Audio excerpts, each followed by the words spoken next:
Merci beaucoup Thierry. Alors, bienvenue à toutes et tous à cette conférence que nous avons intitulée Travail, emploi et douance vers une évolution paradigmatique.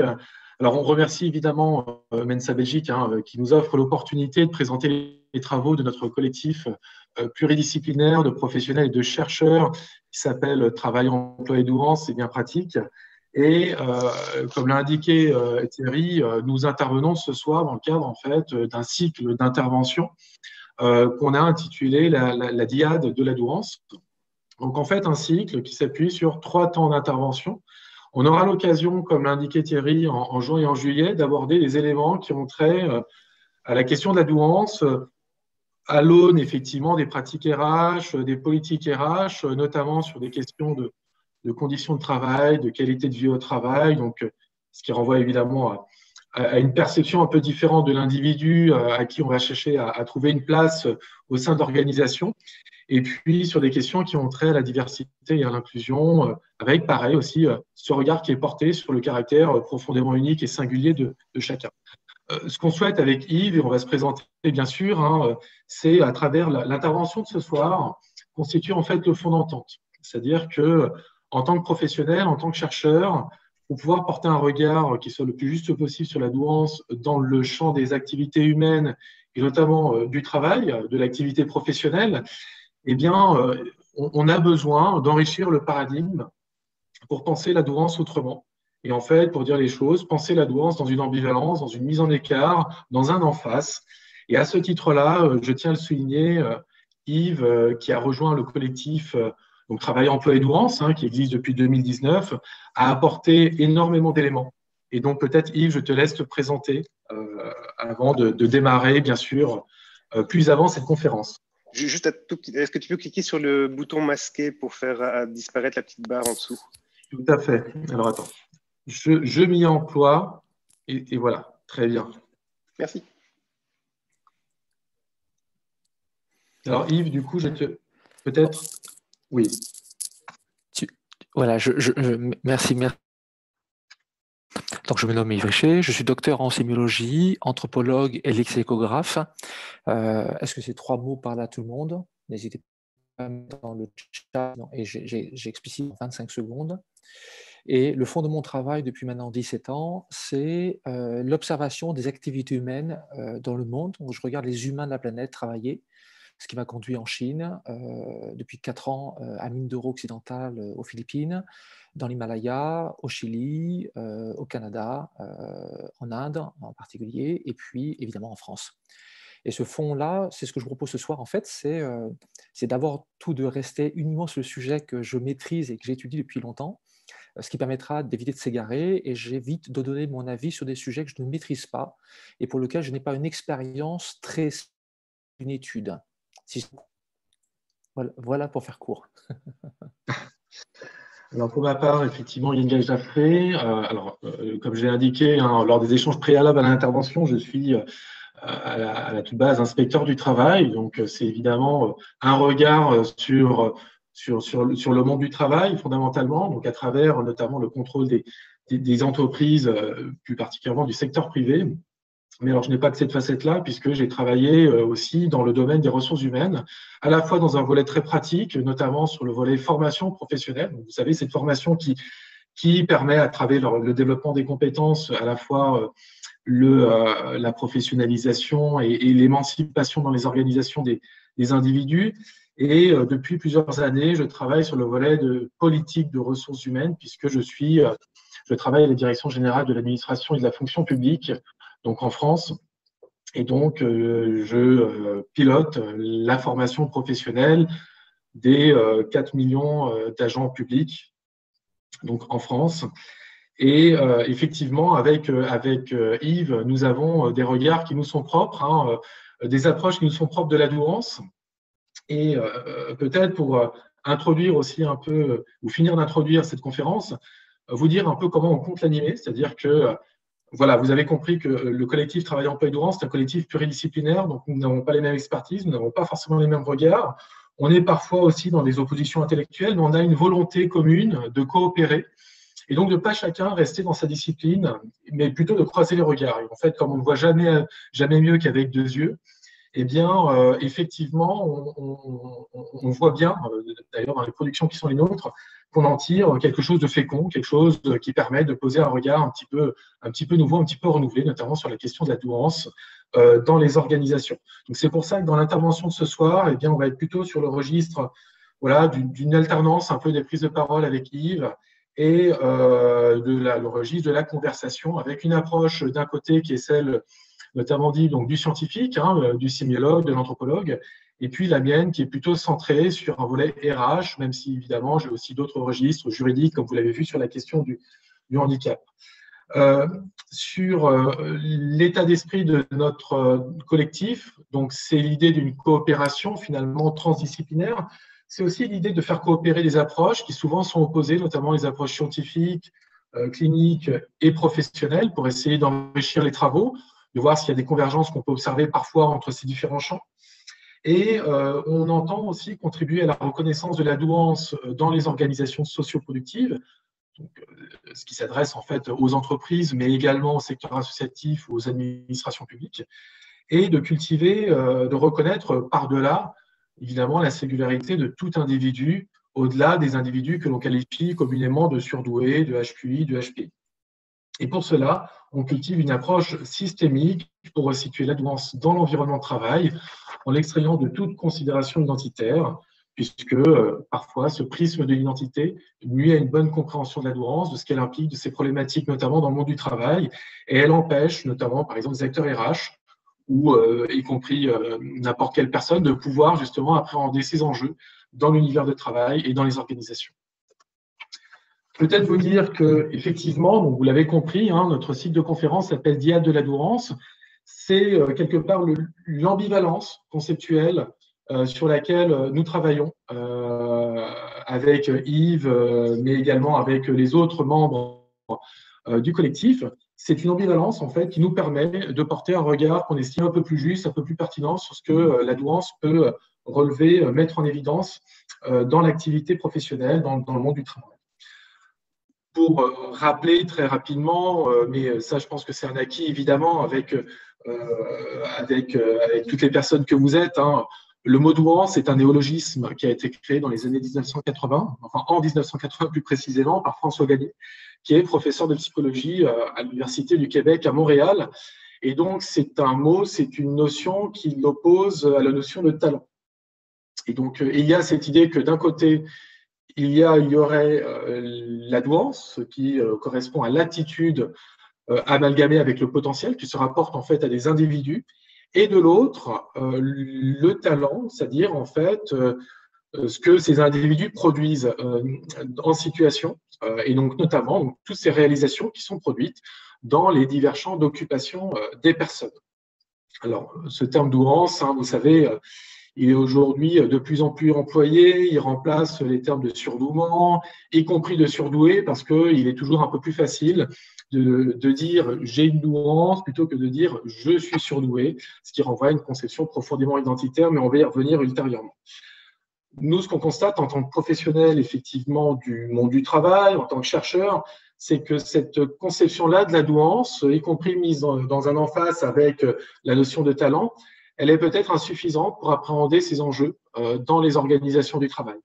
C'est-à-dire que définir un individu à travers uniquement des traits caractéristiques, comme ses capacités intellectuelles, sa personnalité, ses valeurs, ses forces, ses faiblesses, son intelligence plus globalement, sans tenir compte de son environnement, de l'environnement de travail, voilà, des forces en cours, des interactions qu'il entretient avec celui-ci, son environnement physique, relationnel, ses collègues, ses pairs, son manager, eh bien, c'est aujourd'hui un peu réducteur, puisqu'on sait que l'environnement de travail est potentialisateur, c'est-à-dire qu'effectivement, il va permettre de transformer effectivement ses capacités, etc., d'en faire des atouts ou éventuellement d'y voir un certain nombre de risques selon la configuration et les articulations qu'on va observer.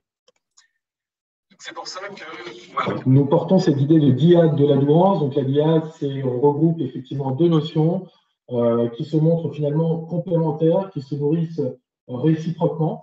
Et donc pour la faire courte, parce qu'on va ensuite vous présenter ce qui nous a amené à cette dyade-là, Aujourd'hui, on pense la douance dans une ambivalence, c'est-à-dire d'un côté la douance au figuré, c'est-à-dire être surdoué ou être doué, ce qui correspond effectivement à son emploi actuel, à son usage le plus fréquent aujourd'hui. Et donc, on sait que cette acception de la douance au figuré est le fruit de l'approche psychologique, et donc elle renvoie à des capacités qui sont notamment mesurables, avec un rapport à la norme par étalonnage. Et de l'autre côté, c'est ce qu'on met en évidence, une douance au propre, et en son sens le plus correct d'ailleurs, qui consiste à dire que finalement, la douance, c'est comment une organisation dote à l'individu des potentiels adaptés à sa singularité. Voilà peut-être quelques premiers éléments, et Yves pourra effectivement apporter des compléments sur la partie qui consiste à savoir apporter un regard sur la douance, et donc à expliquer comment on en est venu justement à cette idée de dyade, et donc sur la douance et les attributs qui lui sont couramment associés à travers l'exploration d'un écart épistémologique. Pardon. En fait, j'ai le son, je t'entends un mot sur deux. C'est. Alors, pour préciser, c'est que. Oui, je crois que tu as des petits soucis je t'entends de pas connexion. En fait. D'accord. Alors, j'en suis vraiment désolé. Vous ne m'entendez pas. Je ne sais pas. Alors, du coup, si c'est uniquement Yves ou si c'est l'ensemble des participants. Apparemment, Pierre Hugo aussi a un souci. D'accord. Moi, je t'entendais bien. D'accord. Bon, donc, ça dépend des. Je pense que ce sont les soucis de connexion. Donc, je crois que ton son passe bien et que certains problèmes personne n'a des soucis de connexion. Alors, moi, j'avais le sentiment de ne pas très bien entendre Yves également quand il intervenait un peu plus tôt. Juste démarrer la conférence, je ne sais pas si d'ailleurs c'est partagé. Et peut-être voilà, que les problèmes de connexion sont un peu éparses en fonction des uns et des autres. Alors, donc, quand Yves parle, s'il peut parler lentement. Donnez-moi dans ces cas-là, donnez-moi 2 minutes, je vais changer de poste. J'en ai pour 2 minutes, je vais changer de poste. Alors, je pense que j'ai un autre poste qui est mieux connecté. Donc, je reviens quelques instants. Ça marche. D'accord, très bien. Alors, on va peut-être attendre Yves, du coup. Thierry, qu'est-ce que tu recommandes? Est-ce qu'on poursuit tranquillement? Ou est-ce qu'effectivement, on attend, on fait une pause et puis, Le truc, c'est que je ne sais pas couper pendant le truc. Donc, si tu peux continuer. Bon, on va continuer alors. Effectivement. Cher public. Écoutez, vous n'êtes pas là pour l'instant, mais qui nous écouterez plus tard. C'est les joies du temps réel, il n'y a pas de problème. Donc, effectivement, juste se dire que, donc, vous avez compris, la dyade de la douance, c'est comment on arrive à créer finalement un dialogue entre deux conceptions de la douance qu'on peut avoir, c'est-à-dire le sens figuré d'un côté et le sens propre et correct du mot douance d'autre part. Donc évidemment, cette dyade, elle permet de mettre en dialogue non pas simplement des mots, mais bien des approches. Et donc, au-delà des approches, des individus et leur environnement. Voilà, ça part de cette idée que justement, effectivement, porter un regard uniquement sur des individus sans les resituer dans un contexte, ça n'est pas poser un regard juste, finalement, sur ce qu'ils sont capables de produire. Donc, on parlait du talent avec François Gagné, dans les organisations du travail, en situation de travail. Et donc, effectivement, eh bien, comment on en est venu à constituer cette douance, c'est qu'on a révélé, notamment avec les travaux d'Yves Richer, eh bien, le sens propre, correct et originel, finalement, du mot douance, puisque ce mot a une racine latine qui est dotare et qui a conduit, en fait, au verbe douer, qui vient du mot douer, qui à l'origine en fait désigne une espèce de pension alimentaire qui était attribuée à la femme qui survivait à son mari. D'ailleurs, aujourd'hui, vous le savez bien, on parle de dot. Donc là, pour le coup, c'était effectivement un mot qui a fait jurisprudence pour que le mari donne à la femme une somme ou des biens en faveur du mariage. Ce qu'il faut savoir, c'est que, donc effectivement, ce mot, doué, doté, attribuer quelque chose effectivement à quelqu'un, eh bien, a subi des transformations au fil de l'histoire. Et c'est ce qui explique pourquoi aujourd'hui on a d'ailleurs une conception de la douance, du mot douance au figuré, c'est-à-dire qu'on la rapporte à des individus. Le mot doué a été influencé par le clergé au Moyen-Âge, avec du coup une transformation métaphorique, c'est-à-dire qu'on est passé progressivement finalement d'un sens propre et correct, d'un verbe d'action finalement, à une conception au figuré de ce que ce mot emportait, puisque progressivement, pendant le Moyen-Âge, il est passé donc de l'idée de pourvoir, de doter, à l'idée d'avantager, de favoriser, d'orner, de gratifier, de pourvoir quelqu'un davantage de qualité de grâce, avec évidemment, vous le comprenez bien, l'idée du don qui renvoie à une conception aussi religieuse, finalement, donc des dons naturels qui sont donnés par Dieu. Et donc, dans cette transformation métaphorique, on voit que le mot douance, qui n'existait pas à l'époque, c'est un néologisme qui a été créé en 1980, mais en tout cas, son origine, le mot doté, doué, devient une valeur morale, une qualité personnelle qui est attribuée à un individu, et pas évidemment un seul verbe d'action ou même un terme qui serait neutre. Le mot dot, alors cette fois-ci au XVIIe siècle, il faut le savoir, était un mot masculin. On disait le dot. Pour je dote quelqu'un, le dot, ce qui est attribué à quelqu'un, était un mot masculin et il est devenu féminin à compter de 1680. Et donc, en changeant de genre, ce mot change d'intention, quelque part, et rejoint d'autres mots féminins, comme la valeur, la qualité, l'intelligence, qui accentuent encore la dimension métaphorique du terme, pour au final se voir ontologisé, c'est-à-dire rapporté effectivement à l'identité même d'un individu, à l'être, pour devenir effectivement, à compter du XVIIe siècle, la personne douée. Renvoyant aujourd'hui à l'idée de personne douée ou surdouée, et donc de ces fameux attributs intellectuels remarquables qu'on rapporte à cette population qu'on qualifie aujourd'hui de différentes manières, vous le savez bien, donc des personnes donc, douées, surdouées, HQI, HPI. Évidemment, voilà, cette historique du mot est à raccrocher avec, bien sûr, la psychologie, qui aujourd'hui lui donne son sens, tel qu'on le connaît aujourd'hui dans les usages les plus communs, c'est-à-dire son sens au figuré des personnes surdouées. Alors peut-être juste avant de poursuivre la présentation, juste s'assurer ou savoir si Yves est parmi nous ou a pu se reconnecter, sinon on va poursuivre. Je crois qu'on va faire ça, Thierry. Moi, je ne le vois pas, donc il faut que tu me dises. Si, je suis là depuis quelques instants. Si, mais je ne coupais pas la parole, j'attendais que… Très bien, je ne te voyais pas, donc du coup, effectivement, voilà, on a fait un point sur l'historique du mot douance, et donc peut-être juste, alors pour approcher les choses avec la poursuite de l'intervention. Alors, si vous le voyez bien, effectivement, alors attendez, hop, je reprends.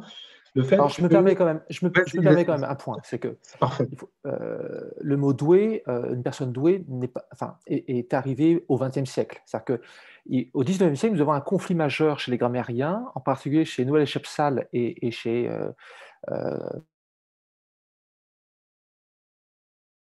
mentalement, on le remplace par le terme pourvoir, pourvu de. Dire que quelqu'un est doué est une erreur, est faux, ça ne se dit pas. On peut dire quelqu'un d'heureusement doué, on peut dire quelqu'un doué de raison, doué de capacité créative, mais dire de quelqu'un humainement doué, c'est comme si vous disiez quelqu'un de pourvu. La question sera donc pourvu de quoi? Et c'est important parce que ces raccourcis qu'on a dans la langue finissent par être amalgamés, souvent élevés à des rangs de concepts que l'on cherche après à justifier avec des connaissances.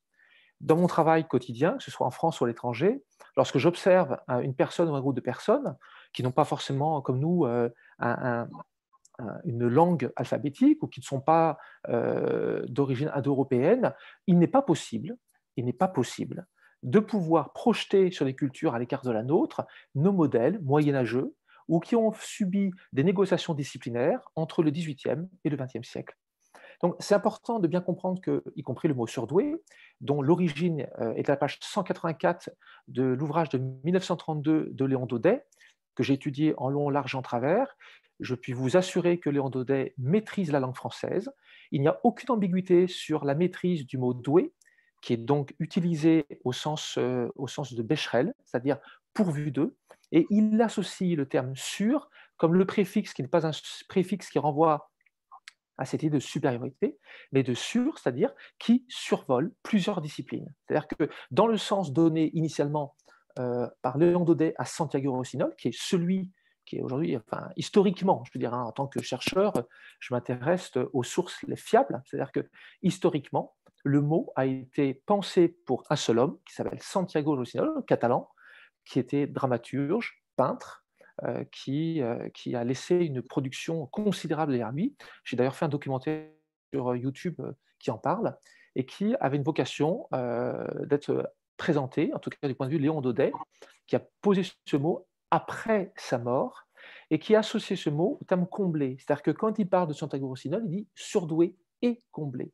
Et c'est important parce que un siècle plus tard, ou presque, enfin dans les années 80, enfin 70, il y a eu cette évolution, cette renégociation du mot, dont d'ailleurs on ne voit pas l'origine, sinon citer Léon Daudet, mais on n'a pas du tout le contexte dans lequel ça s'est construit, on n'a pas de source de l'individu, que j'ai exploré et j'ai fait d'importantes recherches sur Santiago Rossignol, pour appréhender à la fois Léon Daudet, qui était le fils d'Alphonse Daudet, et à la fois Santiago Rossignol, et surtout, comment le mot a-t-il été pensé, comment a-t-il été construit, pour quelles raisons en particulier? Parce que Léon Daudet répondait à ce que Santiago Rossignol répondait à ce que Léon Daudet appelait les trois beaux. Yann Gaël, je te repasse la parole. Oui, merci beaucoup Yves, effectivement. Alors peut-être pour avancer, progresser du coup dans la présentation.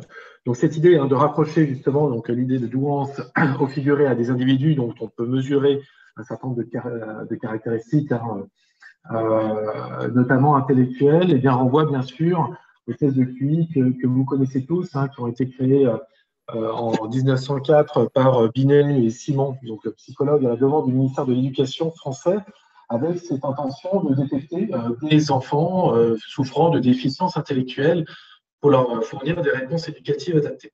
Bon, on le sait, effectivement, la question du QI renvoie finalement à une vue d'esprit, à une certaine idée d'intelligence, mais ça n'est pas une théorie de l'intelligence, puisque l'idée même de QI, à la toute base, a été corrélée à celle de réussite aussi scolaire.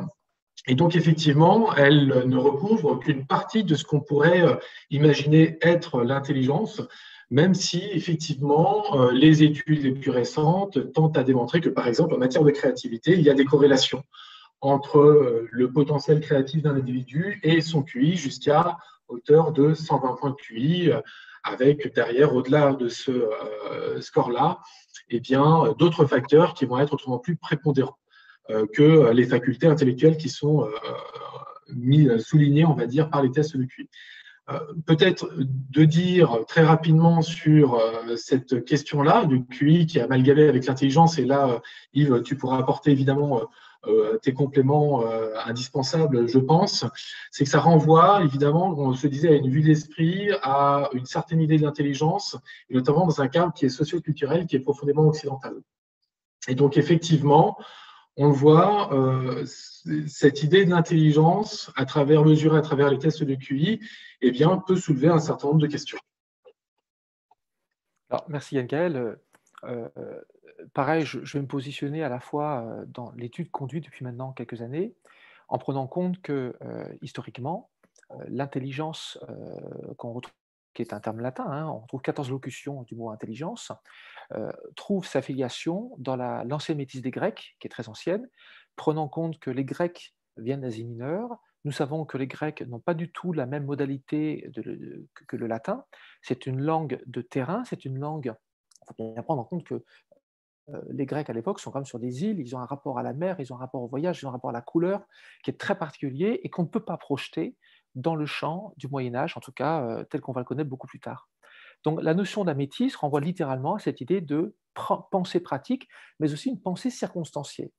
Nous sommes à une époque où Platon, Socrate et les philosophes n'existent pas encore. Ça veut dire qu'on ne peut pas amalgamer l'intelligence aujourd'hui à cette ancienne notion grecque, sachant que l'intelligence, qui me semble-t-il, a été un peu vite négociée au XXe siècle, en fait a très peu de commun avec la cognition, comme on a pu le dire, mais la cognition, renvoyant, je le rappelle, à la notion de quentes, puis de quae, qui voulait à l'origine signifier les liens de sang, les liens de parenté entre deux personnes. Vous voyez comment des liens du son, on est arrivé à des capacités cognitives et intellectuelles.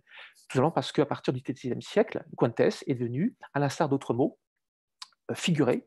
C'est qu'on a utilisé ce terme-là pour expliquer d'autres notions, mais en se détournant ce qu'on appelle du sens correct exact. Pour conclure là-dessus, il faut bien rappeler que la mathésis, la mathéma grecque, voulait dire l'action de comprendre. Donc, à l'origine, la mathématique n'est pas liée à ce qu'on voit aujourd'hui au travers des nombres, ni des chiffres d'ailleurs, mais était bien le processus par lequel nous cherchions de manière abstraite à comprendre, avec ces notions de la psyché, avec la notion de nous, l'être, avec la notion aussi de l'épistémé et de tout ce qui va avec. Donc, d'un côté, l'intelligence telle qu'on l'a au Moyen-Âge, dans ce travail lexicographique, étymologique et historique, ne dit pas ce qu'on en a dit au XXe siècle. Et cette question de la métisse, sur laquelle j'ai beaucoup travaillé dans le cadre de ma thèse de doctorat, pour ça que je suis déplacé dans le monde pour observer cette modalité de pratique et circonstanciée, permettait aussi d'apporter une nuance sur la manière dont les humains de la Terre, qui ne sont pas tous des Français, utilisent leurs aptitudes naturelles et vont utiliser l'environnement, ce qu'on appelle à la fois le potentiel, le temps et l'espace, pour opérer au mieux des configurations dans lesquelles ils évoluent. Je te laisse la parole, Yann-Gaël. Tout à fait. Donc, d'un point de vue effectivement RH, cette conception, la question qui se pose fondamentalement avec le test de QI, ou en tout cas ce qu'on peut en tirer, c'est quelle est l'utilité. C'est vrai que effectivement, lors de sa création, il y avait une utilité précise qui lui était donnée. Donc, à la création effectivement de cette mesure de l'intelligence, donc qui est ancrée dans un contexte socioculturel. Ça, on se l'est dit, puisque l'objectif, effectivement, derrière, c'était bien d'aménager des voies éducatives, voilà, les plus adaptés donc à des populations qui ont été du coup catégorisées selon un écart type à la norme, effectivement. Et donc, même si l'intention à la base était de s'attacher aux personnes souffrant d'une déficience dite intellectuelle, eh bien, on renvoie bien finalement les individus à un étalonnage selon une échelle de valeur verticale. Et c'est sans doute effectivement ce qui fait que cette notion-là, aujourd'hui, d'un point de vue RH, elle n'est peut-être pas aussi utile, pratique, elle avait pu l'être d'ailleurs à l'époque. C'est qu'aujourd'hui, l'idée, le fond d'entente n'est pas complètement partagé, puisque effectivement, on sait bien aujourd'hui que les tests de QI ne couvrent pas l'éventail de ce qu'on pourrait effectivement imaginer d'intelligence. Par exemple, les travaux qui ont été faits sur le facteur G établissent une corrélation sur le facteur général de l'intelligence qui est à hauteur de 40 ou de 50%, et du coup renvoie à une conception qui est assez orientée. D'où le fait qu'il soit parfois aussi difficile d'aborder la question de la douance dans l'univers de travail en ayant ce prisme du QI.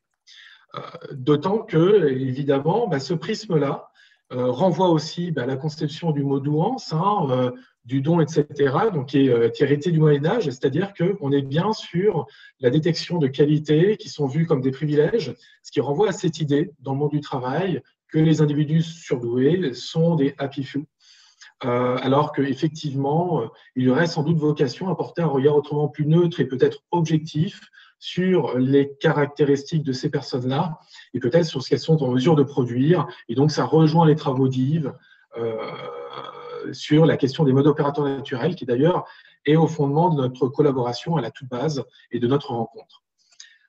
Peut-être se dire qu'effectivement, pour terminer sur un peu cette revue, ce tour d'horizon de comment appréhender la question de la douance, pour mieux la questionner finalement dans l'univers de travail, on entend de plus en plus, vous allez le confirmer évidemment, d'atypisme neurophysiologique, du fait de pouvoir identifier les surdoués, non plus seulement à travers des tests de QI, mais éventuellement via des IRM, etc., qui permettraient de percevoir dans le fonctionnement même du cerveau, justement, les capacités des individus. On sait que ces travaux-là, évidemment, sont affectés de toutes sortes de biais méthodologiques. Et il y a un autre biais qui est quand même important de souligner, c'est effectivement le biais d'intention quelque part. Parce qu'on n'est pas sur des travaux à caractère, enfin, ce sont des travaux à caractère scientifique, ça, il n'y a pas de doute, même s'il y a un questionnement sur les méthodologies qui ont été employées, donc sur la fiabilité de leurs résultats. Mais à un moment donné, effectivement, on observe bien que la neuropsychologie, la neurophysiologie, effectivement, et donc toutes les études qui ont été produites sont parties d'un postulat qui était effectivement celui posé par la psychologie, c'est-à-dire un étalonnement des individus selon une courbe une courbe de Gauss et quelque part une échelle un peu de valeur verticale qui est celle qu'on avait indiquée. On voit bien que ces études-là visent à conforter l'hypothèse finalement d'une catégorie d'individus distinctes du reste de la population, puisque effectivement les études qui ont été conduites ont permis d'observer un fonctionnement du cerveau différent. Ça ne veut pas dire que le cerveau est fondamentalement construit différemment, mais ça veut dire qu'effectivement l'intensité des flux nerveux, etc., la connexion entre les hémisphères est plus intense que dans la moyenne de la population.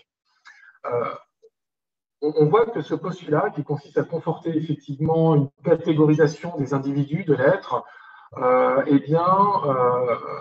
est accentué finalement par cette approche-là, dite neurophysiologique, qui consiste par des biais statistiques à identifier des sous-catégories, des profils laminaires et homogènes, des profils complexes et hétérogènes. Je ne vais pas revenir sur ces notions qui se sont un peu imposées dans le débat et que vous connaissez très, très certainement.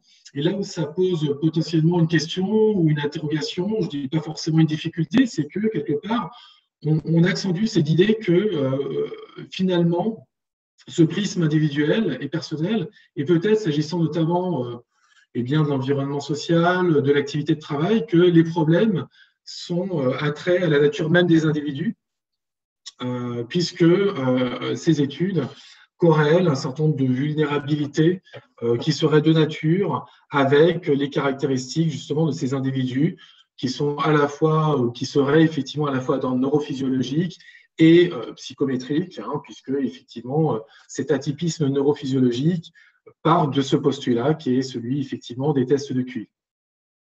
Peut-être Yves, quelques éléments, je ne sais pas si tu souhaiterais agir sur cette… Alors, il y a deux choses, c'est que, et je profiterai pour peut-être poser quelques points avec les questions que vous avez posées tout à l'heure. Je rappelle que le mot atypisme est un terme, du mot naturaliste, puisque les atypus sont une espèce d'araignée de la région parisienne qui sortent plutôt en été et qui sont attribués au terme atype. Atypes sont des atypes parce qu'elles vivent sous terre et elles plaquent les souterrains de leur toile. Et donc, par figurer aussi, c'est devenu un aspect de singularité qu'on a après élevé à un critère identitaire. Donc, j'attire toujours l'attention à comment un mot est pris et glisse vers un autre. Et ça renvoie aussi finalement à une question très concrète, parce que je suis amené à rencontrer des personnes qui se disent surdouées, des personnes qui se positionnent sur ce qu'ils sont. Et j'aimerais dire deux choses là-dessus. C'est que quand je les rencontre, en tout cas quand ils viennent me voir, ils me disent voilà, je suis surdoué. Je leur demande très vite pouvez-vous me montrer ce que vous avez produit au cours des 6 derniers mois qui soit observable et qui, selon vous, fait de vous quelqu'un que vous considérez comme surdoué. À partir de ce moment-là, je vous demanderai de me dire comment vous êtes pris pour réaliser et produire ce que vous avez réalisé. Ce faisant, ce que je cherche à faire avec eux, c'est exactement aussi ce que vous dites finalement, c'est ce que je n'ai pas dit tout à l'heure, c'est que nos clients et mes clients sont quasiment 90% des grandes entreprises, des PME qui recrutent, etc. Et la question des personnes recrutées passe toujours par un principe de dire qu'est-ce que ça produit. Et donc, c'est peut-être ça ce que je voudrais toujours partager avec vous, c'est la question n'est pas savoir si vous êtes surdoué ou qui vous êtes. Pourquoi ? Parce que cela pose tout de suite une problématique qui sera l'identitarisme. Si vous allez sur le champ de l'identitarisme, vous rentrez dans la grande problématique de toutes les identités culturelles qu'on retrouve aujourd'hui, la problématique du juif, de l'africain, du noir, du black, avec toutes les images qu'on peut avoir. Et nous créons à ce moment-là ce que j'appelle une hypertrophie d'identité, c'est-à-dire on rajoute à tout ce qui existe des suridentités. Or, le principe clé, me semble-t-il, en tout cas en tant qu'anthropologue, c'est lorsque j'observe un Hiraya monter un cocotier en 22 secondes, un cocotier de 25 mètres en 22 secondes, sans corde ni quoi que ce soit, si j'observe effectivement un conducteur de train à 4 heures du matin, je ne cherche pas à savoir qui il est en tant que personne, ça au sens identité, je vais chercher à l'observer, à échanger avec lui et utiliser des techniques d'anthropologie et de sémiologie pour accéder à la manière dont il s'y prend pour produire le résultat. Voyez-vous ? Et peut-être puis-je vous suggérer finalement d'appréhender la manière dont vous opérez, dont vous produisez du résultat, qui fait que le sujet finalement de savoir faut-il mettre Mensa sur son CV, je ne sais pas finalement, parce que est-ce que c'est pertinent de rajouter un critère identitaire qui rajoute potentiellement à un environnement social cette notion d'identité et potentiellement tous les débats qu'on peut avoir autour. Voilà, c'est un point. Donc, cette question de l'attribut, qui est un terme d'ailleurs, je le rappelle, de phylogénie, c'est-à-dire que la notion d'attribut différenciant, je devrais dire, des attributs d'écart, puisque dans phylogénie, il y a la différence qu'il y a une filiation, des taxons, mais il y a aussi cette dimension d'écart entre les espèces. Donc, c'est juste peut-être ce point sur lequel j'attire votre attention, chers amis, je n'ai rien de plus à... Enfin, je suis attentif à ce que je vous dis, évidemment, mais lorsque certains, comme vous, en tout cas, viennent à nous ou à moi en me demandant comment ils peuvent faire, je leur dis, ce n'est pas la question de ce que vous pouvez faire. La question, c'est qu'est-ce que vous pouvez montrer d'objectivable, sans avoir à dire qui vous êtes, parce que c'est pas, quand je me présente, je ne dis pas, voilà, je suis Yves Richer, je suis breton, et je suis docteur en sémiologie, je le fais quand c'est utile, mais le reste du temps, je rentre tout de suite dans l'action, et j'utilise mes compétences, mes attitudes, quelles qu'elles soient, au service du projet pour lequel je m'engage. Yann Gaël, je te repasse la parole. Je t'en prie.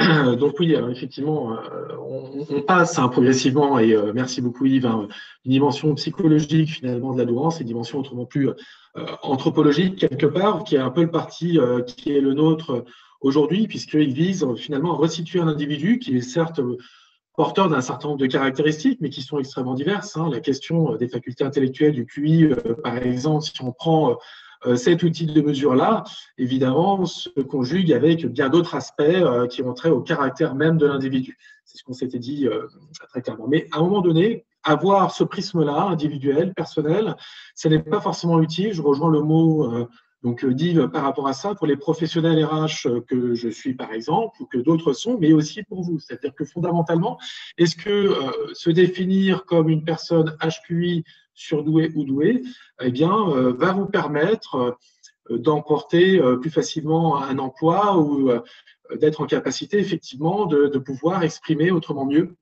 vos aptitudes personnelles. Ce n'est pas forcément le cas et ce n'est pas effectivement ce qu'on observe dans le monde du travail.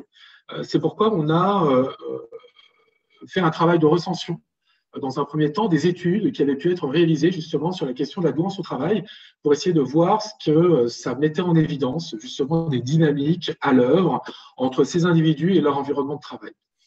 Ces études-là, on est parti les chercher ailleurs qu'en France, et notamment aux Pays-Bas. Vous le connaissez peut-être, Nox Nota, qui est médecin du travail, psychologue du travail et chercheur, qui est à la retraite aujourd'hui, mais qui a créé un institut néerlandais pour les adultes surdoués, et donc qui a permis la production d'un certain nombre d'études. Alors pour une population, effectivement, on qualifie de surdoué, mais avec évidemment des biais d'échantillonnage, parce qu'on sait bien, c'est très compliqué de conduire effectivement des études en ayant un panel complètement neutre d'individus. Néanmoins, effectivement, les études qui ont pu être conduites ont pu être faites d'ailleurs de façon assez récente, notamment en 2013, auprès d'un certain nombre d'individus qualifiés de surdoués, de doués, auprès de 1262 individus, 866 individus, pardon. Donc on est effectivement sur des masses assez importantes. Et donc, ces études ont permis de questionner ces individus-là sur leur rapport au travail. Et donc, ce qui ressort globalement, c'est que effectivement, il y a un certain des organisations qui ne permettraient pas l'expression de toutes leurs attitudes et qui ne leur permettraient pas forcément d'évoluer vers des responsabilités ou vers des activités qui seraient les plus en phase avec justement leur caractère et notamment ce qui peut se rapporter à leurs aptitudes intellectuelles. Ce qu'il faut savoir, c'est qu'un peu plus tard, et donc un peu plus récemment, en 2017, il y a un travail qui a été fait sur une population donnée, qui a été visée par ces tests-là, par ces questionnaires, ces enquêtes-là, un peu plus tôt, donc en 2013 et 2014, notamment pour une catégorie de ces individus surdoués ou doués privés d'emploi. C'est-à-dire qu'effectivement, ces études qui ont été conduites aux Pays-Bas établissent 3 cas, un peu globalement. Donc, à la fois des personnes qui réussissent, on va dire, très bien dans l'univers de travail, occupent des postes à responsabilité, ils sont entrepreneurs, ils sont dans des professions intellectuelles supérieur, une autre partie de cette population-là qui occupe des emplois dits normaux, plus communs, d'employés, et par contre une autre partie effectivement de personnes qui sont considérées comme en situation d'inactivité, voire même de privation d'emploi. Et donc l'étude qui a été conduite un peu plus récemment auprès de 174 individus qui ont répondu à un certain nombre de questions a permis de mettre en évidence que, évidemment, ces personnes-là n'étaient pas en situation volontaire de non-emploi. Hein. 76% d'entre elles étaient effectivement en insatisfaction. Et pour expliquer leur situation d'emploi, elles ont mis en évidence un certain nombre de traits de personnalité qui auraient joué sur leur situation de privation d'emploi en l'occurrence, des problèmes de communication, des manques de concentration, un perfectionnisme, de la procrastination, de l'indécision, d'agitation, de l'ennui, avec un risque évident. C'est évidemment des extrapolations formidables, c'est-à-dire d'une part à croire évidemment que ces caractéristiques personnelles, individuelles, la personnalité serait une cause déterminante de leur situation professionnelle, donc de non-emploi, et que d'autre part, potentiellement, ça donne à voir, ou ça laisserait croire que ces caractéristiques seraient partagées plus globalement par la population, et que dans certaines configurations, effectivement, elles joueraient de manière négative avec une situation de privation d'emploi. D'autres études ont été conduites, ces études-là avec des échantillons par contre plus représentatifs, nous ont permis d'acter deux choses. C'est que quand on regarde la population effectivement dite surdouée, douée, eh bien cette population-là ne réussit pas moins bien que les autres professionnellement. Si on regarde un certain nombre de critères, évidemment c'est subjectif, puisque ça se rapporte au salaire, au statut professionnel, à la performance professionnelle, eh bien on observe même que ça a un effet positif, mais vraiment sur le tard, de mémoire, c'est entre 46 et 51 ans. Donc voilà, donc il faut être patient, peut-être, c'est peut-être ça la solution. Et effectivement, elle peut quand même poser des questions parce que fondamentalement, dans un contexte socio-culturel qui est pourtant cohérent, puisqu'on est dans un monde occidental, on reconnaît à des individus des qualités plutôt valorisantes sur le plan intellectuel via notamment un QI, et on ne voit pas de corrélation en fait avec le statut social de ces individus-là, puisque globalement, à une petite exception près, effectivement, ultérieurement dans l'âge, eh bien, ils réussissent pas mieux que les autres, pas moins bien. Et donc, cet écart-là peut quand même interroger. Là où on commence aussi à avoir des réponses, c'est qu'une autre étude a permis de mettre en évidence que, et ça de manière assez significative, qu'à un même emploi occupé, une personne qui dispose d'un quotient intellectuel donc supérieur à 130, pour reprendre effectivement cette définition-là donc de la douance, eh bien, est tendanciellement moins satisfaite qu'une autre. Et donc, ce qui rejoint, ce qui vient un peu confirmer les études qui avaient été conduites aux Pays-Bas, qui consistent à dire que, effectivement, globalement, il y a ce sentiment de frustration de ne pas pouvoir occuper, assurer une activité qui soit en phase avec les aptitudes personnelles des individus. Ces études-là, elles interrogent quand même et elles renvoient avec les trois catégories qui avaient été reconnues effectivement d'individus surdoués qui réussissent entre guillemets différemment, ou en tout cas qui se positionnent différemment sur le marché du travail, à plusieurs stratégies d'adaptation sociale qui sont observables s'agissant des individus surdoués, puisqu'on observe parfois des stratégies engagées, donc d'individus qui très rapidement trouvent un contexte qui est favorable et qui permet justement l'expression de leurs aptitudes. Des stratégies parfois marginales ou de double vie, d'ailleurs ça répond aussi à une partie des questions qui avaient été posées avant la conférence, qui est de dire comment on trouve son équilibre. Eh bien, certains individus trouvent leur équilibre justement en compensant parfois les insatisfactions professionnelles par des réalisations concrètes dans le domaine personnel. Et donc on sait que la pluriactivité, c'est aussi une source d'épanouissement et d'équilibre quand le travail n'est pas en mesure d'apporter justement des opportunités d'épanouissement professionnel.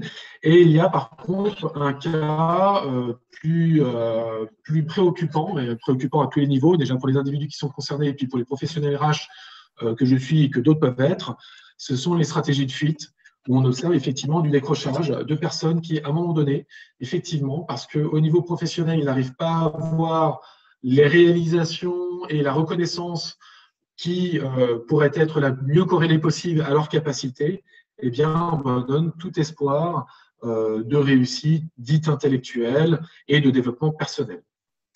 Peut-être pour aller un peu vite, effectivement, sur ces questions-là, on voit bien que finalement, ce qui est en jeu, ce n'est pas tant les capacités des personnes, puisque les études démontrent qu'il n'y a pas de corrélation évidente entre ces caractéristiques-là et la réussite professionnelle. Ça veut dire qu'il y a forcément d'autres éléments qui rentrent en ligne de compte.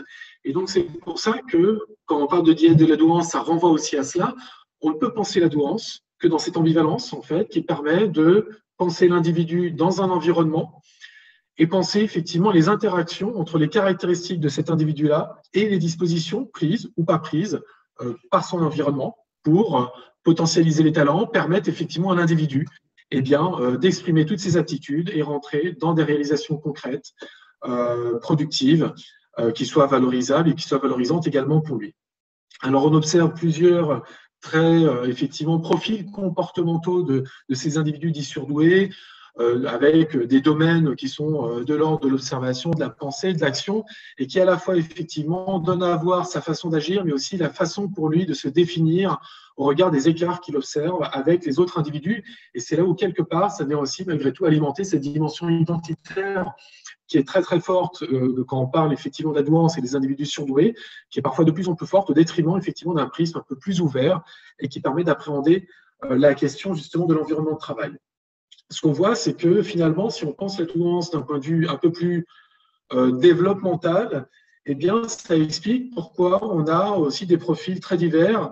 Et donc, les études ont permis de mettre en évidence aussi un peu 3 profils d'individus surdoués de manière générale. Et on retrouve ça aussi dans l'univers de travail, c'est-à-dire des profils équilibrés, des profils exagérés, parfois considérés comme agressifs, et puis des profils en sous-régime, ce qui peut peut-être renvoyer, mais peut-être pas uniquement non plus d'ailleurs, au profil donc des drop-out, donc des personnes qui effectivement sont en décrochage. Pour essayer quand même de sortir d'une approche psychométrique, qui à sa limite, on le sait bien, pour tout ce qu'on s'est dit, qui peut-être ne permet pas de porter un regard effectivement autrement plus ouvert sur les individus qu'on qualifie effectivement de doués ou de surdoués, eh bien, il y a des études, il y a une définition qui a été posée par la méthode Delphi. Alors, je ne sais pas si vous connaissez d'ailleurs la méthode Delphi, ça consiste à interroger un panel d'experts, donc là, en l'occurrence, sur la question de la douance, et donc il y a eu 20 experts qui, aux Pays-Bas, ont apporté effectivement leur contribution pour la définition, effectivement, une définition existentielle la plus ouverte possible de ce que peut être un individu surdoué. Et donc, cet individu-là, il est qualifié de penseur rapide et habile, capable de traiter des sujets complexes. On le qualifie d'autonome, de curieux, de passionné, sensible et riche émotionnellement, qui vit intensément et qui apprécie d'être créatif, qui d'ailleurs est assez cohérent quelque part peut-être avec aussi ce qui a pu être mis en évidence par les tests de QI, bien sûr, et les corrélations qu'on fait avec le potentiel créatif. Donc, ce qu'on voit dans le domaine du travail, c'est un ensemble de caractéristiques, mais qui expriment des choses, qui expriment une grande rapidité de compréhension, un captage rapide des notions et des concepts, une soif d'apprendre de nouvelles choses, ce qui peut-être est d'ailleurs sans doute un des points d'insatisfaction pour beaucoup de ces individus-là, au regard de ce que leur permet, de ce que leur offre leur organisation, leur emploi, les activités professionnelles qui leur sont proposées, une excellente mémoire à court et à plus long terme, une créativité élevée, corrélée à un besoin d'innovation, et une envie, une capacité à pouvoir traiter des sujets complexes. Alors, il faut prendre un peu de distance avec ça, parce qu'effectivement, on reste toujours dans le domaine de la psychologie, et on sait effectivement que quand on appréhende un individu sous l'angle de la personnalité, eh bien, ça ne traduit pas complètement ses comportements.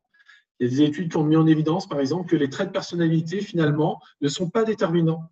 Il se rapporte d'ailleurs, quand on regarde effectivement, selon la mathématique de la corrélation, eh bien, que les traits de personnalité, donc d'ailleurs, ça rejoint effectivement les traits de personnalité qui avaient été évoqués pour justifier parfois ou expliquer des situations de privation d'emploi, en réalité, ça n'explique que 9% des comportements d'individus.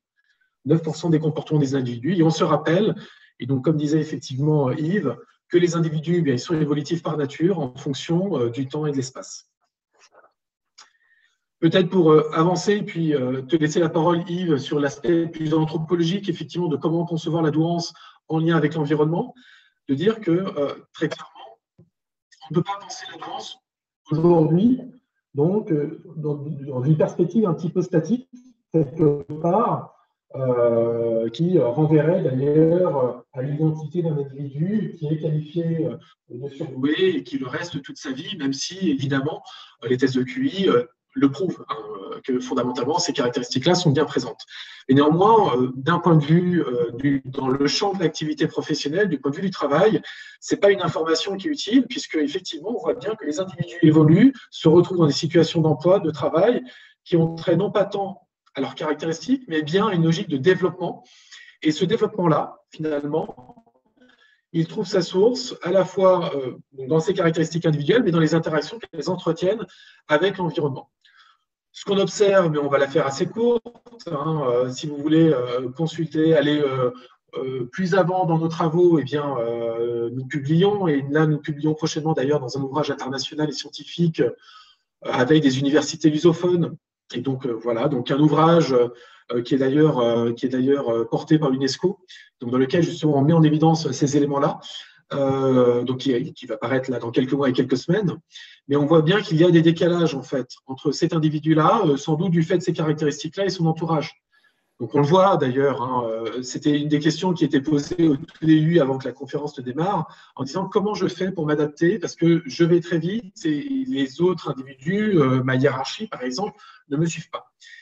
Le problème, c'est qu'effectivement, la confrontation de cet individu avec ces caractéristiques-là, de cet individu surdoué, de ce que vous êtes, de ce qu'on est, et bien avec cet environnement, génère parfois des incompréhensions, puisqu'on confronte des modes de fonctionnement qui ne se connaissent pas les uns les autres d'ailleurs, par manque de sensibilisation sans doute sur le fait qu'effectivement, nous ne sommes pas tous, on va dire, nous n'avons pas tous les mêmes caractéristiques et puis nous n'opérons pas tous de la même manière et donc il y a des incompréhensions qui sont générées. Fondamentalement, tout cet ensemble-là, toutes ces interactions entre ces individus avec ces caractéristiques particulières et cet environnement, ça crée une espèce de psychodynamique et donc les études qui ont pu être conduites aux Pays-Bas ont permis d'identifier finalement un certain nombre de cas qu'on observe assez fréquemment dans le monde du travail. Alors peut-être ça va vous parler. Alors, en général, hein, les catégories, elles parlent à ceux qui les ont créées, mais donc effectivement, on observe des personnes qui sont dans un profil finalement un peu psychologique dit d'accepter, c'est-à-dire qu'ils ont trouvé un environnement professionnel qui leur correspond tout à fait, dans lequel ils sont complètement en phase. D'ailleurs, peut-être ces individus n'éprouvent pas le besoin de se reconnaître comme surdoués. Peut-être que même d'ailleurs pour eux, ça n'a pas de sens de se considérer comme surdoués, ce qui prouve bien qu'effectivement, si on s'en tient uniquement à une conception de l'être, eh bien, on est dans quelque chose de très relatif et de subjectif qui n'est pas forcément complètement efficace. On a ensuite d'autres profils, le profil social, où finalement la personne qui est qualifiée de surdouée eh bien, a compris que l'intelligence ne lui permettrait pas, évidemment, de trouver sa place dans le monde du travail. Et donc, en général, on observe que ces personnes-là eh bien, ont déployé des efforts immenses pour s'adapter et ont souvent, d'ailleurs, occupent plutôt des postes à dimension très transversale, alors que les profils acceptés occupent des postes plutôt d'experts, d'entrepreneurs. Voilà, donc c'est ce qui est observé. Ce qui est intéressant de remarquer, c'est qu'on a par contre effectivement des profils qui sont, on va dire, un peu plus dans des psychodynamiques un peu négatives, d'agressifs, de discrets et d'isolés, ce qui renvoie un peu à ces trois profils comportementaux, ces stratégies sociales qu'on avait citées auparavant. Les profils agressifs, où on a effectivement des individus qui réussissent professionnellement, mais qui ont une carrière en dents de scie, c'est-à-dire qu'à un moment donné, effectivement, ils ont une légitimité qui a trait à ce qu'ils sont capables de produire, mais les difficultés qu'ils rencontrent dans le champ relationnel, notamment au travail, eh bien, font qu'il y a des moments de rupture et donc ils enchaînent des expériences professionnelles. On a également des personnes qui sont discrètes, hein, un profil discret, c'est-à-dire que elles n'ont pas affirmé leur intelligence dans leur univers de travail, voire même elles se cachent, ou voire même elles-mêmes ne se considèrent pas comme surdouées, mais au-delà évidemment de ce critère identitaire, ne se reconnaissent pas des capacités qui leur permettraient effectivement d'exprimer dans l'univers de travail autre chose que ce qu'elles font à ce moment-là. Et puis on a des personnes effectivement qui se situent dans l'isolement. Et donc là, évidemment, il y a du risque. toutes ces catégories, vous l'avez compris, elles n'ont pas trait d'individu. On n'est pas avec un profil accepté, social, agressif, discret, isolé. Et tout ça, c'est le fruit évidemment d'une dynamique. Donc tout ça peut changer. Et c'est utile finalement d'avoir ce prisme-là parce que effectivement, pour les individus, ça leur permet de se dire que éventuellement, en faisant évoluer peut-être les variables d'un côté comme de l'autre, ou plus ou moins, eh bien, on est en capacité d'inverser les tendances. Et donc, ça peut répondre aussi à des questions qui avaient été posées, qui est de dire voilà, est-ce que finalement j'ai besoin de me retrouver dans un autre environnement pour pouvoir m'épanouir autrement et pouvoir me développer autrement? Et ça permet aussi de donner des outils à la main des services RH pour pouvoir justement configurer des environnements de travail qui soient les plus adaptés aux singularités humaines et en l'occurrence, eh bien, à une part de population qu'on catégorise mais qu'on qualifie effectivement de surdouée. Les études qu'on a pu recenser aux Pays-Bas ont permis effectivement de porter un regard sur des critères du poste de travail ou de l'environnement de travail qui seraient sans doute les plus adaptés ou les moins adaptés à cette catégorie de population-là. Donc, des environnements de travail dans lesquels, par exemple, il y a une forte autonomie qui est donnée, dans lesquels il y a les moins de processus formels qui sont imposés sur les façons d'agir, par exemple, ou une façon aussi de reconnaître la qualité des individus, non pas uniquement à travers un statut, par exemple, un diplôme, mais à travers de ce qu'elles sont capables de produire, à travers d'une compétence et donc d'une légitimité qui se construit en situation professionnelle. Ce qui va être intéressant, et on va terminer bien sûr notre intervention parce que là le temps court, et j'imagine que Thierry, effectivement, qui est le gardien de la montre, est aussi vigilant par rapport à ça, et c'est tout à fait normal parce qu'on doit aussi pouvoir rentrer en dialogue avec vous, c'est que finalement, l'idée, c'est d'y être de la douance, donc de penser la douance à la fois sous l'angle des caractéristiques individuelles, mais aussi des dispositions prises par l'organisation, si tant est qu'elle ait conscience, effectivement, du fait qu'il y a bien des dispositions parfois particulières à prendre pour permettre aux individus de donner le meilleur d'eux-mêmes, finalement, d'exprimer toutes leurs aptitudes, que ce soit à l'aune d'une catégorie qu'on identifie, mais ça, c'est une vue d'esprit, bien sûr, hein, mais à l'aune, finalement, de chaque individu est unique, eh bien, peut renvoyer aussi à l'idée de porter un regard autrement plus objectif sur les individus et peut-être aussi de s'écarter ou en tout cas de compléter cette approche un peu psychologique avec une approche un peu plus anthropologique, sémiotique et opératoire qui permet de porter un regard non pas sur les caractéristiques de ces individus-là, mais sur ce qu'ils sont capables de produire et de ce qu'on peut observer effectivement de leur production en situation professionnelle. Voilà, donc Yves, je te laisse effectivement apporter ces éléments-là et puis voilà.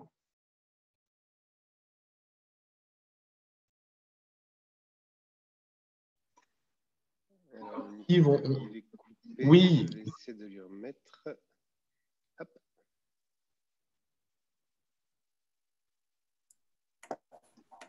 Oui, pardon, merci Thierry. Et Thierry, je te demandais combien de temps reste-t-il pour intervenir?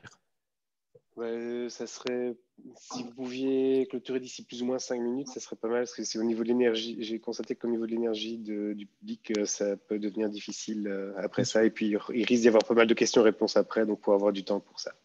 Donc, on va terminer sur cet aspect-là. Voilà, Thierry, et effectivement, on pourra s'ouvrir aux questions ensuite. Donc, 5 minutes. 5 minutes pour traiter de 17 ans de travail, c'est un vrai challenge, merci beaucoup. Je vais faire très simplement. C'est-à-dire que, comme j'amorçais à le dire tout à l'heure, en tant que sémiologue, lorsque j'observe une personne ou un groupe de personnes, quelle que soit sa culture, produire une activité, mon premier travail, c'est de faire en sorte que le signifié soit le plus précis et correct au regard du signifiant. Quand je dis signifiant, c'est quoi? Si je vous dis soleil, a priori, la majorité d'entre vous allez percevoir l'image du soleil ou sa chaleur ou ses effets. Donc ça, c'est le signifiant acoustique visuel. Donc, lorsque nous utilisons un mot, ça laisse l'hypothèse qu'il y a en face une image acoustique, ce qu'on appelle le signifiant, et ce signifiant est censé parler aux autres. Or, qu'est-ce que je constate, y compris en France, et croyez-moi, ça n'a rien à voir avec les diplômes ou le QI, c'est que la majorité des personnes n'utilisent pas les bons mots. C'est-à-dire que quand les gens me disent créer, créatif, je leur demande concrètement de me montrer ce qu'ils considèrent comme être créatif. Et la majorité du temps, ce n'est pas forcément ce qu'il me montre. C'est pareil pour le mot analyse, c'est pareil pour le mot innovation, c'est pareil pour un certain nombre de termes.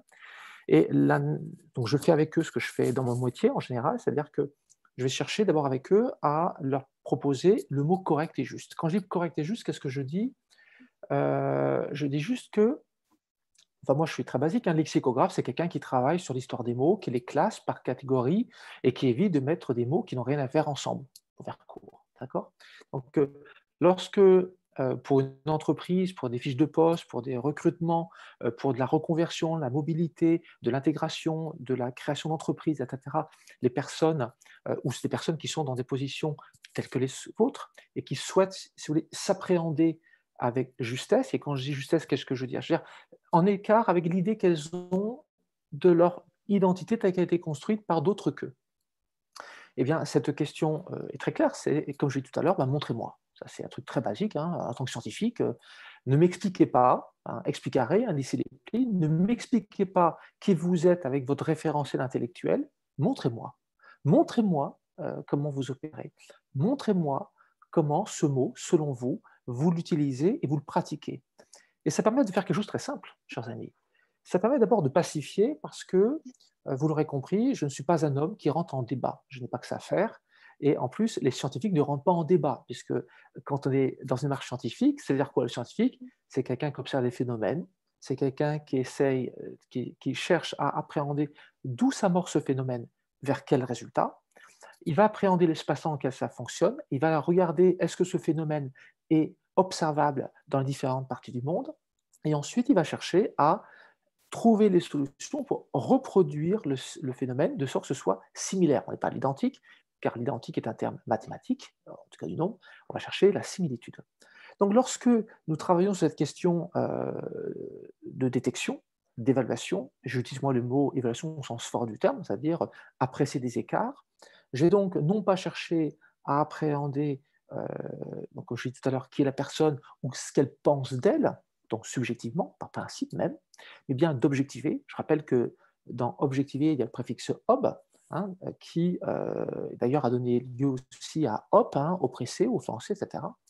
Objecter, votre honneur, et dont le principe est très simple, c'est objectif, c'est littéralement ce qui est posé à la vue. Objectiver, c'est décrire, sans ajouter par les pensées, ce qui est posé à la vue. Rappelons aussi que l'objet vient de objectum, et l'objet, objectum, donc, veut dire littéralement le sans-nom. C'est-à-dire que si je vous montre cet objet, que voilà, vous avez sous les yeux, là, comme ça, d'accord? C'est un objet tant que je ne donne pas un nom, un mot, voilà. Si je lui dis clé à pipe, ce n'est plus un objet, puisqu'il a un nom. Donc, ce qu'il faut bien appréhender dans le travail dans lequel je suis, hein, d'ailleurs au début avec Yann Gaël et les personnes, parce qu'on s'est rencontrés par hasard dans le cadre d'un appel d'offres d'ailleurs, il y a quelques années, et j'écoutais me parler de douance et j'étais un peu interpellé parce que c'est un mot que j'avais entendu de très très loin, mais que je n'avais jamais été voir. Et en fait, je dis, mais l'origine du mot, c'est pas ce que vous en dites. Le mot, c'est juste pourvu ou doté. Donc, c'est quoi le processus qui fait que vous avez pris ce mot, vous l'avez sorti de son contexte, de sa réalité, et vous l'avez mis à autre chose? Et l'un des problèmes que ça entraîne, ce sera l'un de mes conclusions, bah, c'est comme au cinéma, chers amis, on a des problèmes de raccord. C'est-à-dire qu'on a un plan du film où on voit la personne qui a un chapeau jaune, et puis soudain, on change de plan, et puis la personne a un chapeau rouge. Et c'est le problème des mots qui ne vont pas ensemble et dont le signifiant et la dimension opératoire ne fonctionnent pas. Et quand je dis mode opératoire naturel, qu'est-ce que je dis? Je dis l'ensemble du processuel qu'une personne ou qu'un groupe de personnes met en œuvre sur une temporalité qui peut être courte. Quand je dis courte, c'est 1 heure à plusieurs jours, voire plusieurs mois, comme j'ai pu le voir aux Philippines, quand une tribu Iraya détourne une rivière de plus de 30 mètres de large pour pouvoir pêcher, parce que aux Philippines, il n'y a pas les marées comme on peut l'avoir en Atlantique, par exemple, eh bien, il y a bien un mode opératoire collectif qui est naturel, c'est-à-dire qui ne fait pas l'objet d'un processus formel, puisque les Irayas n'écrivent pas, on est dans une oralité, et ça, c'est un point majeur, parce que quand je vais donc appréhender un mode opératoire naturel chez une personne, je vais surtout observer comment elle s'y prend à l'écart de ce qu'elle aurait pu apprendre de manière formelle, c'est-à-dire académique. Alors, dans cette dimension-là, l'apprentissage peut travailler évidemment par mimétisme, puisque l'humain, l'homininé que nous sommes, fonctionne très largement par mimétisme. C'est ce qui va donner lieu à ce qu'on appelle psychomènement la mémoire. Il y a 10 niveaux de mémoire. Et dans ce processus-là, eh bien, le travail de sémiologue, qui est le mien, et d'anthropologue, c'est de commencer à donner les mots précis et justes, de sorte que quand, et là je reprends des questions que vous avez dites tout à l'heure, lorsque vous êtes travaillé en équipe, quand vous allez vite, dans ce que vous dites, souvent moi je vois des gens qui disent je vais vite, je leur dis à quelle vitesse? Si tu étais un compteur kilométrique, tu dirais quelle vitesse? Et comment j'observe cette vitesse? D'accord? Et qu'est-ce que ça produit? C'est-à-dire que c'est ça objectiver. Objectiver, c'est dépasser le mot qui est jeté, qui peut être un superlatif, qui peut être effectivement subjectif, parce que par principe, c'est subjectif.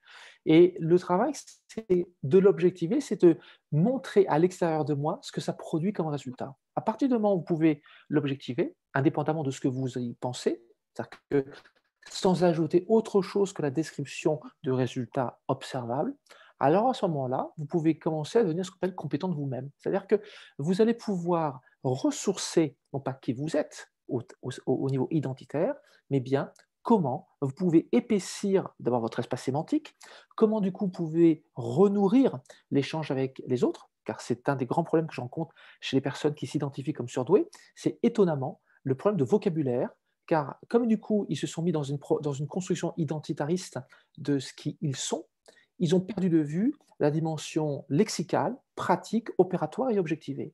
Lorsque vous équilibrez ces deux-là, c'est le principe d'équilibre que les Chinois ont bien compris avec yin, yang, et non pas yin et yang. Il y a une particule qui est une particule inconnue dans notre langue indo-européenne. Eh bien, vous commencez à créer la possibilité d'équilibrer et aussi de pacifier, y compris dans vos interactions avec les autres. Voici ce qui pourrait être une possible conclusion de cette courte intervention qui a duré, je pense, à peine 6 minutes, mais qui, j'espère, permet de poser des choses simples, j'espère respectueuses, parce que mon propos a vocation aussi d'être respectueuse des singularités humaines, terme qui me parle. Je travaille beaucoup sur la diversité, sur la biodiversité, qu'elle soit animale, végétale ou humaine, et ça pose l'hypothèse fondamentale que la biodiversité travaille sur des écarts et pas sur des différences. Voilà, je vous remercie beaucoup de votre attention sur ces quelques instants. Thierry, je te repasse la parole.